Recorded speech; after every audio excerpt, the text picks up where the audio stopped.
at the famed Cantor Fitzgerald in 1983, and by the age of 29, he rose to become the president and CEO and one of the hottest firms on Wall Street. Much like myself, Howard should not be here today. On September 11th, 2001, Howard's company was at its absolute height, doing unbelievable, dominating Wall Street and stocks and bonds and trading from its headquarters on the 101st to the 105th floor. He had the top 3 or 4 floors of the World Trade Center, the North Tower of the World Trade Center. And every day Howard got up and went to work early. He'd always go in and he'd go to work early, and he'd be there 6 o'clock in the morning. And as you know, the hit was around 8:45 or something like that. So he would have been there on almost any day other than this, because his wife was very angry at him because he wouldn't deliver his child to school. She said, "You never take..." Who is the child? Let me see, where's the child? Lou, you saved your father's life. You saved your father's life, huh? Should hold that against. You're going to leave him more than the other kids, right? Well, so he took, what is your first name? Kyle. He took Kyle. Kyle, congratulations. Nice job. But he took Kyle that one day to school. After years, he finally said, "Okay, I'll do it." And that's the only time. So he was actually riding down the West Side Highway, and he saw the plane hit. And it's an amazing, and the rest is history. And your brother was in there too, I think, right? Yeah. And it was just it's a big story. And every single Cantor Fitzgerald employee who was at work that day lost their lives, which was almost 100% of the company. And Howard lost more than 650 friends because they were all friends. They had a really well-unified, just highly respected company, a lot of talent in that company. But the employees, loved ones, including his brother and best friend, and most people would have been defeated. They would have probably gone on to not too much. But Howard rebuilt the company step by step, and as he did it, he gave a tremendous amount of the profits and other things to the families of his colleagues who were killed in the World Trade Center on that horrible day.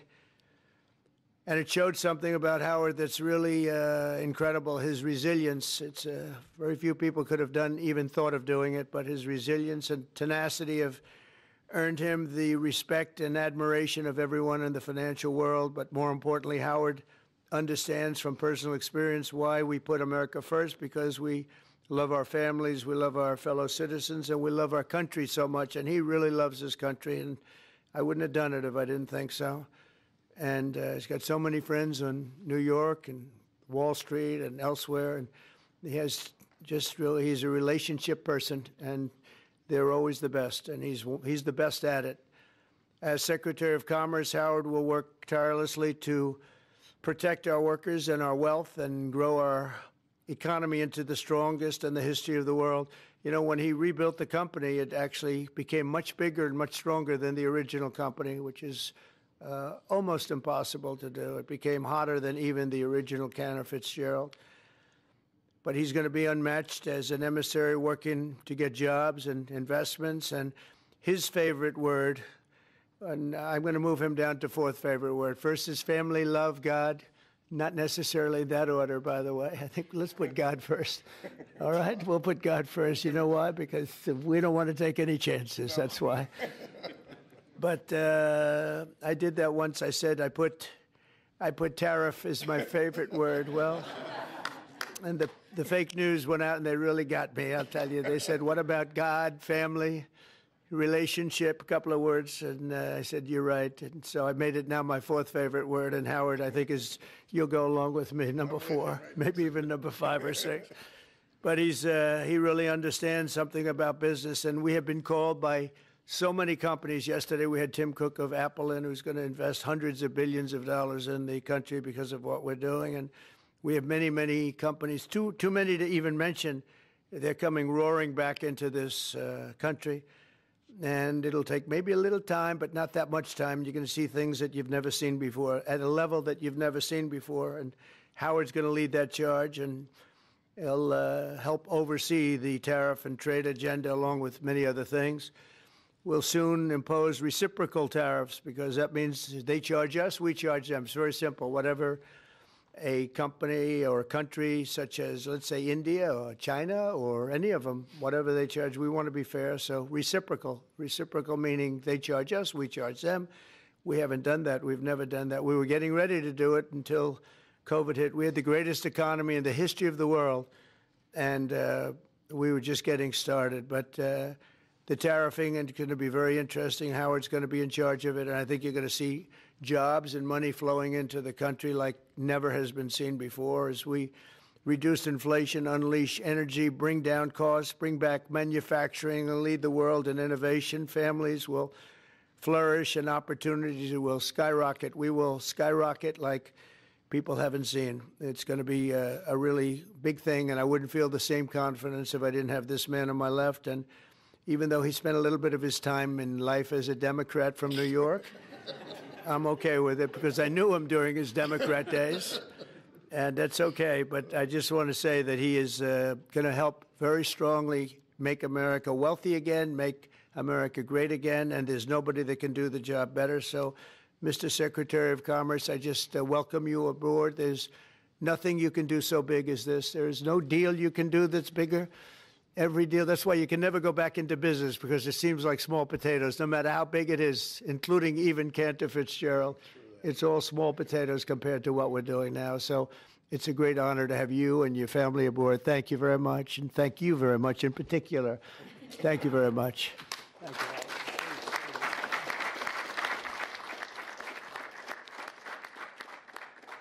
So first, I'd like to thank you, President Trump. It is the greatest honor to work for you, to be with you, to carry your name, your leadership, and your flag throughout the world. The press has no idea who the gentleman to my left is. They portray him in all sorts of ways, but I know him as the smartest, most thoughtful, and most intuitive person I've ever met. And it's amazing to be in this room and to work for him. I have to my right my friend J.D. Vance, who was kind enough even to introduce me to the Senate, and he gave me the greatest compliment. He called me a good dude. So I have really the most wonderful family. I have my wife, Allison. We've been married for 30 years. And I always, when I come home, because I come home late at night, I walk in the door and I yell, "Hello, greatest wife." She's just an amazing girl. My 4 children, Kyle, who you know has saved my life, so now this is going to cost me dearly. My son, Brandon, my daughter, Casey, my son, Ryan, and my sister, Edie, my 2 brothers-in-law, Gary and Rick, my sister-in-law, Abby. I mean, this is as beautiful a day as you could have. The opportunity that the Trump administration is going to bring to America is so extraordinary. You know, people think the golden age is a statement. It's like saying MAGA, make America great again. This is the greatest country on earth. It is such a great country that we can take care of our citizens and give them their Social Security. We can take care of everyone and give them their Medicaid. But we're going to get rid of so much waste, fraud, and abuse. We're not going to hurt anybody, but we're going to get rid of it. And then we are going to grow this economy in a way that people have never seen.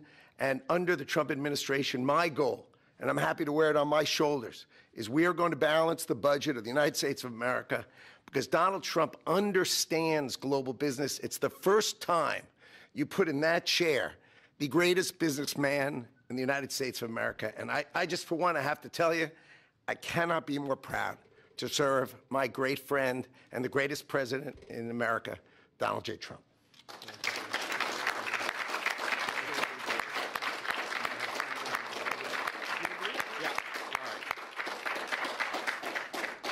So now we get to swear Howard in. Now, we need the actual... We need to sign the commission first. Sign the commission first, okay? Mr. President, we're going to sign the commission first. I can't swear him in, I guess, until you sign the commission. Yes, sir.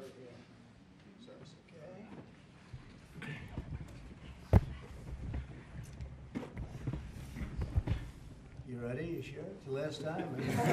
You can change your mind until... I get to work for you right here. Hey, Now what's it's better too than late. this? This room never looks so beautiful. It does. And then, how do you like the new look? Now, the desk is a different desk. It's one of 7, but the Resolute desk is being renovated and refurbished after many, many years of service. It'll be back in 4 weeks, in case anybody missed it, which a lot of people do. Yeah, you're in.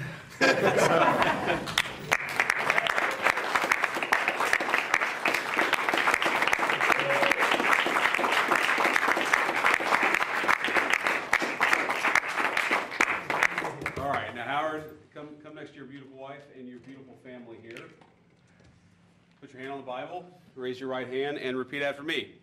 I, Howard Lutnick, I, Howard Lutnick, do solemnly swear do solemnly swear that I will support and defend the Constitution of the United States that I will support and defend the Constitution of the United States against all enemies, foreign and domestic, against all enemies, foreign and domestic, that I will bear true faith and allegiance to the same, and I will bear truth, faith, and allegiance to the same.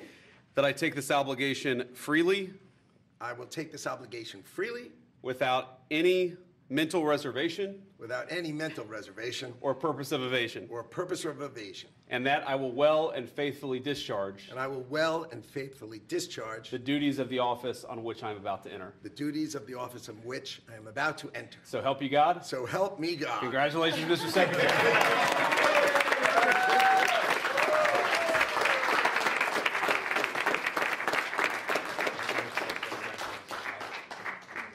Thank you very much. Mr. President, there are reports that you were considering merging the United States Postal Service with the Commerce Department. Can you elaborate on if this is something you're Well, considering? we want to have a post office that works well and doesn't lose massive amounts of money. And we're thinking about doing that, and it'll be a form of a merger, but it'll remain the Postal Service, and I think it'll operate a lot better than it has been over the years. It's been just a tremendous loser for this country. Tremendous amounts of money are being lost, and we think we can do something that'll be very good and keep it a very similar way, but whether it's a merger or just using some of the very talented people that we have elsewhere so it doesn't lose so much. It's losing a tremendous amount of money. Mr. President, some members of Congress in red districts are facing pushback from voters in town halls. We know that Americans voted for you on the immigration and the economy, but these voters say they're angry and frustrated by these firings. They don't like the work of Elon Musk and these other actions. What do you say to them? Who do you work for? I work for ABC News, sir. Who? ABC News. No wonder. Let me just tell you that I have today the highest poll numbers I've ever had. I have today the highest poll numbers of any Republican president ever. We haven't even checked the Democrats, but that's what I was just told. And they like the job that we're doing. They like the job that Elon's doing. He's doing something that a lot of people wouldn't have the courage to do. We want to streamline our country. We want to streamline, because you know why? Because we want our country to survive and thrive. And we're finding billions and billions of dollars of waste, fraud, and abuse. Billions, and I mean numbers like you wouldn't believe, and we haven't even started yet. So it's actually just the opposite. We've polled it, and people are thrilled. They can't even believe it's happening. And it won't affect many people. It'll only affect the people that get caught stealing. The waste, fraud, and abuse is at a level like nobody's ever seen. It's been going on for years. And all you have to do is look at the Social Security rolls, look at some of the things, look at where the money is going. The Attorney General's looking into something, environmental protection, $20 billion.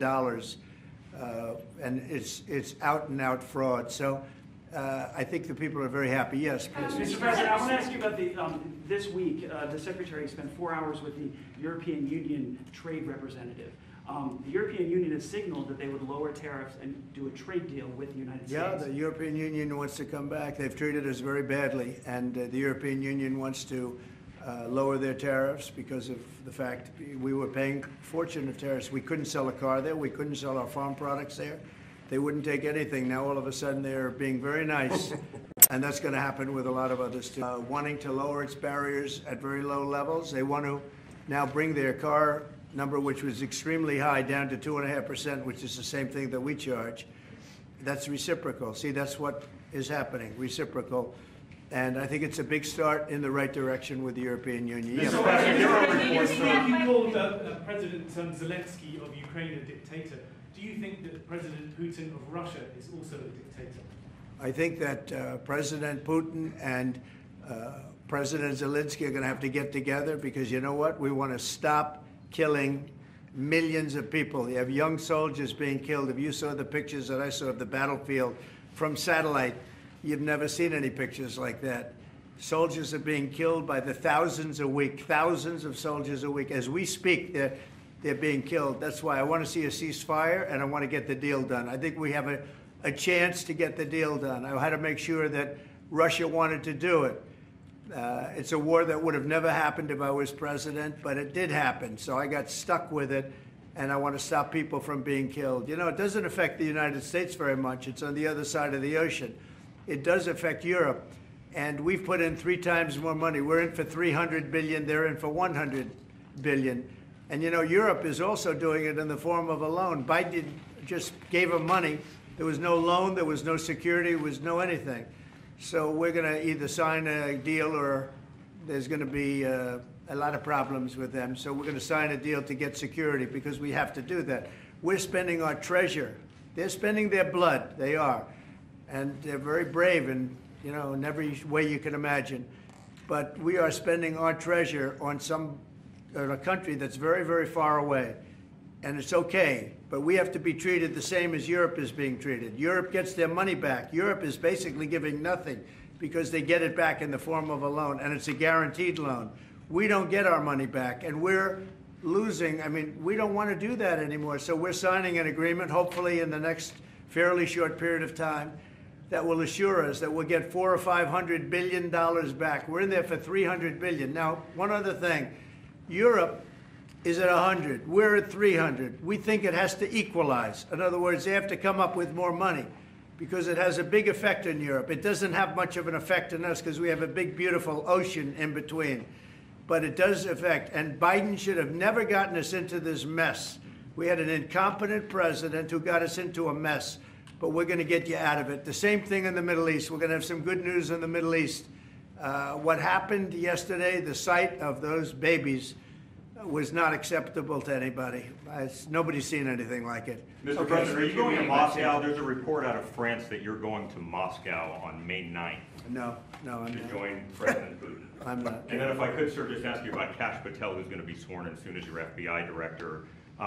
Talk to us about your reaction to him getting sworn in, and the fact that many agents across the country are concerned that they will be fired en masse for simply just doing their jobs. No, I think the agents are very happy about Kash. In fact, the agents led the charge for Kash.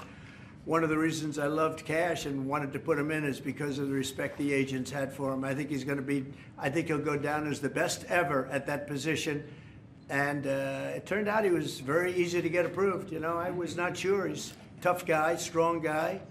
He has his opinions, and I wasn't sure. He turned out to be he went very smoothly. I don't know if he's in the room now. He's going to be in the room very shortly. Where is he? Oh, good. I'm saying the right thing. I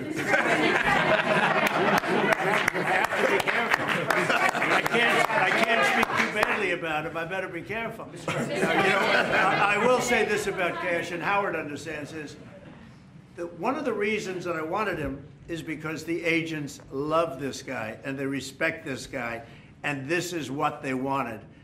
And even somebody like Trey Gowdy, who's a very good guy, but known as somewhat of a moderate person, he came out with a statement that was so incredible. He said, Kash is an incredible person. People don't realize it.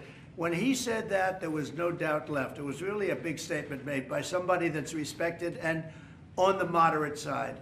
And I will tell you, I think Kash is going to go down as maybe the best ever when it's all said and done. So I'm glad he's willing to do it. Thank you, Kash. Tim Cook a little bit more. You talked about. Could you speak a little bit more about your meeting with Tim Cook? You said that he was going to invest hundreds of billions of dollars. Is specific projects that he spoke to you about? Like what were those? All over the country. He's going to start building, and he doesn't want to pay tariffs. And he's going to start building, but very big numbers. You have to speak to him. I assume they're going to announce it at some point, but very big numbers. He was here yesterday, I met with them at length, and Apple is coming here with tremendous dollars. They're going to be spending a lot of money in the United States, more than they've ever spent by a factor of probably 10. Did you reporting that you were signing a memo later to counter digital service taxes? Well, will you speak? I mean, what are you doing? Reading it? Yeah, Can't you just say it without having to read it? My question? Yeah. Oh, sure. Bloomberg, we're reporting that you're expected to sign tariffs or a memo later on tariffs on digital taxes. Is there any idea how high you might go with We are going to be tariffs? doing that. Digital, what they're doing to us in other countries is terrible with digital, so we'll be announcing that. Are we signing it maybe today? Today. And we'll talk about that in a little while. You'll be here. Are you going to put the secretary in charge of the Postal Service? He's going to look at it. He's got a great business instinct, which is what we need. And he'll be looking at it, and we think we can turn it around. But it is the Postal Service. I mean, we're leaving the Postal Service, but we're losing so much money with the Postal Service, and we don't want to lose that kind of money. So the secretary and some others that have talent, that kind of talent, we'll be looking at. So how close are you to a minerals agreement with Ukraine, Mr. President? What? How close are you to striking a minerals deal? I think we're pretty close, yeah. I think they want it, and they feel good about it, and it's significant, it's a big deal. But they want it, and it keeps us in that country, and they're very happy about it. But we get our money back. This should have been signed long before we went in. This should have been Biden, but Biden didn't know too much about what he was doing. The war should have never been tougher, but we'll get it settled. Germany has elections on Sunday. What are your thoughts? What do you expect to happen in the elections on Sunday? Who has elections? Germany. Oh, Germany. I wish them luck. We got our own problems. Bye, everybody. Thank you very much. Thank you. Thank you, press. We got our own problems. We don't have to worry about Germany. All right. Thank you, everybody.